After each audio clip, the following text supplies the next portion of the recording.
Brian here with you.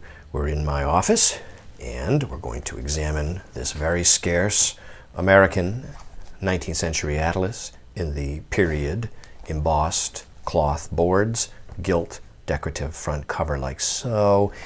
It is a hieroglyphic atlas of the United States, which has the distinction, as we'll see, of being one of the very few geographic cartographic works of this era, designed and drawn by a woman, engraved by a woman, printed for the Cooper Union Engraving School in New York, and printed 1875 by Dutton. Very scarce. Part 1. I am not sure a second part was ever issued. It is complete, and it begins, prior to each map, is the state name. Here is the rebus style map with the small outline shape of the map at the upper left corner of each of these, followed by an overview factual sheet about each state.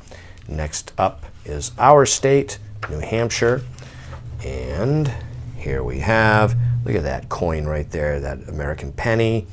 There's Mount Washington. That's up in the White Mountain area there, about an hour and a half north of us down here at the southern part of the state. Piscataqua, there's Portsmouth right there.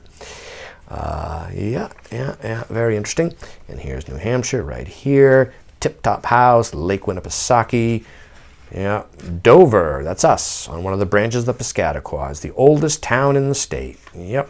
And we now are in an early 19th century house built in downtown Dover. We're in downtown Dover.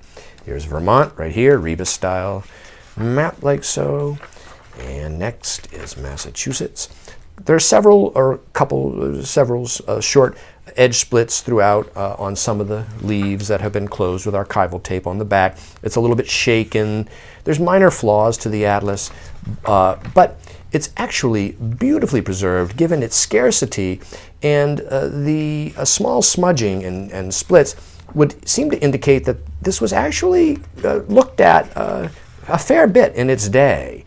It was not just purchased and put on a shelf, but it actually was handled and looked at. It's quite an interesting cartographic item.